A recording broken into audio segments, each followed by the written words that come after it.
শিবির হয় তারা কৌশল করে বাঁচে, নাহলে তারা ষড়যন্ত্র করে বাঁচে। জামাত শিবির এই স্বাধীনতাই চায়নি, আমার এই বাংলাদেশটাই তারা চায়নি।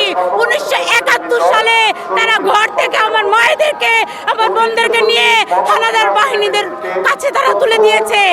তারা স্বাধীনতার 54 বছরে বলেছে যে ফুল দেয়া হারাম, ফুল দেয়া শিরক, ফুল দিলে গুনাহ হবে। তাহলে নির্লজ্জের মতো আমির সাহেব এখন কোন কায়দায়, কোন ষড়যন্ত্রের জন্য ফুল দিতে এসেছে? দেশের মানুষ তো তাদেরকে গতকালকে রাজাকার রাজাকার বলে স্লোগান দিয়ে তাদেরকে ছেড়ে দিয়েছে। আমার দেশের মানুষ তো অভদ্র না। আমার দেশের মানুষ যদি অভদ্র হতো তাহলে তাদেরকে গতকালকে মেরে তাদেরকে লাশ বানিয়ে এখানে কবর দিয়ে দিত।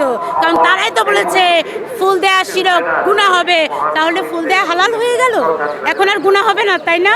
ইচ্ছা হলে তারা তাদের মাসলা ঘুরায়। তারা তো বলেছিল নারীর নেতৃত্ব হারাম। আমি এক জামাতের নেতাকে জিজ্ঞেস করলাম যে ভাই, নারীর নেতৃত্ব হারাম বলেন, তাহলে এর আগে যে আপনি খালেদা জিয়ার আঁচলের তলায় ছিলেন তখন নারীর নেতৃত্ব হারাম ছিল না? তখন তারা আমাকে উত্তর দিল এটা তো কৌশল। জামাত শিবির হয় তারা কৌশল করে বাঁচে, নাহলে তারা ষড়যন্ত্র করে বাঁচে। তারা কোনোদিন বাংলাদেশ চায়নি, বাংলাদেশ।